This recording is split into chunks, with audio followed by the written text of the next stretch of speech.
사랑하는 성도 여러분, 영적으로 깨어 있어서 주님의 음성을 들어야 합니다.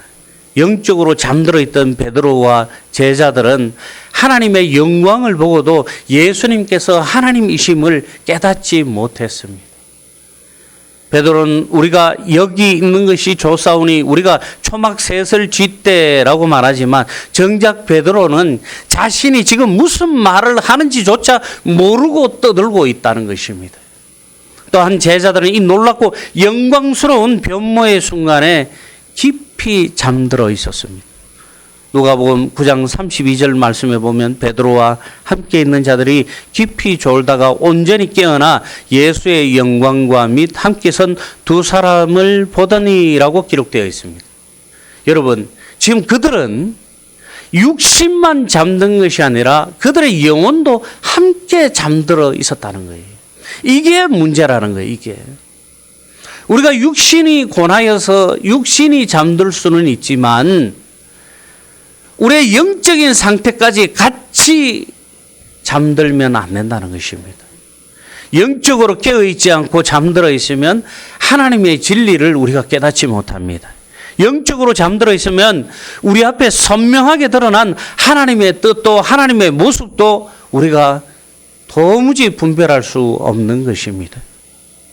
사랑하는 성도 여러분, 안타깝게도 제자들이 경험한 이날 변화산의 사건은 추억거리로 전락해버리고 맙니다.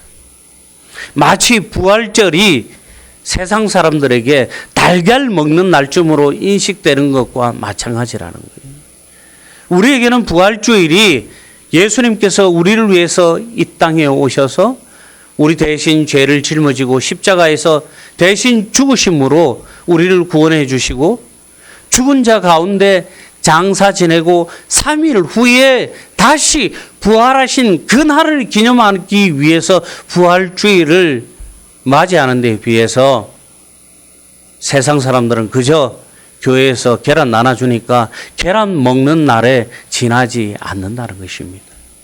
이 예수님이 순환과 죽음을 겪는 순간에 지금 제자들의 이 본 예수님의 변모 경험은 제자들에게 아무런 도움이 되지 못했다는 것이, 그토록 예수님께서 제자들에게 가르쳐 주고 싶고 알려주고 싶고 깨닫게 해주고 싶었지만 예수님 자신이 하나님이시고 성육신한 하나님이시며 온 인류의 죄를 대속하고 그들을 구원하시기 위해서 이 땅에 오신 분이라는 것, 그 사명을 가지고 이 땅에서 지금 사역하고 계시다는 것을 그토록 알려주고 싶었지만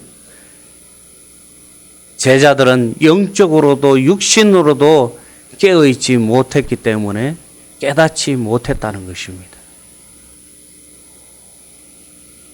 제자들은 예수님께서 군사들에게 붙잡혀서 십자가를 지고 골고다 언덕으로 가실 때에 사랑하는 제자들은 모두 뿔뿔이 흩어져 도망갔습니다. 성도 여러분, 우리는 제자들처럼 영적으로 잠들어 있어서 주님의 진리를 깨닫지 못하는 잘못을 범하지 말아야 하는 것입니다. 성경은 사람은 모두가 하나님의 진리를 듣고 존귀하지만 하나님의 진리를 깨닫지 못하는 사람은 멸망하는 짐승과 같도다 라고 시편 49편 말씀에 기록되어 있습니다. 이 세상 사람들은 하나님께서 창조하신 모두 존귀한 존재들입니다. 그렇지만 하나님의 진리를 깨닫지 못하고 하나님의 음성을 듣지 못하고 하나님을 알지 못하고 살아간다면은 멸망하는 짐승과 같다라고 성경은 말씀하고 있습니다. 성도들의 깨달음을 강조하는 말씀입니다. 사랑하는 성도 여러분, 영적으로 민감해지시기 바랍니다. 영적으로 민감해서 조그마한 하나님의 역사에도 조그마한 하나님의 음성에도 우리가 즉각적으로 여러분들이 반응하시기 바랍니다. 성도 여러분, 우리는 언제나 깨어 있어서 분명한 하나님의 말씀과 계시를 들을 수 있어야 하는 것입니다.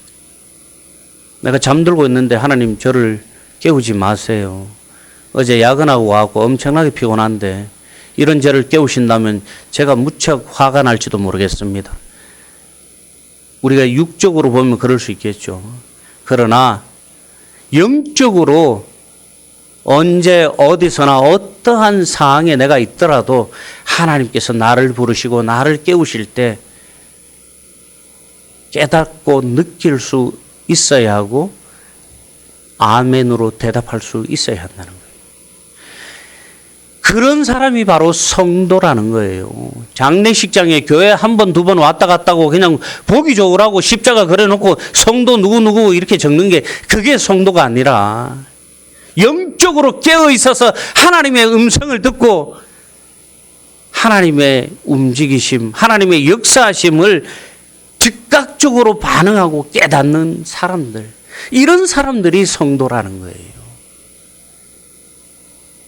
주님의 영광의 빛을 받은 빛의 자녀는 교회와 공동체가 주는 안락함을 뛰어넘어서 고통당하고 소외된 자들의 이 부르짖음을 듣고 그들을 향해 세상 속으로 나가야 하는 것입니다.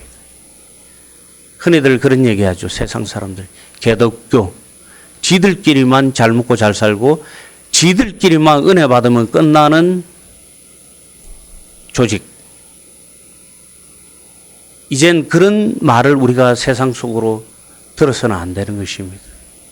세상이 어두워지고 쾌락에 빠질수록 예수님이 거룩한 나라에서 죄악된 세상으로 내려오신 것처럼 우리도 그리스도의 하얀 옷을 입고 세상 속으로 나아가서 주님의 빛을 비추는 성도들이 되시기를 주님의 이름으로 축원합니다.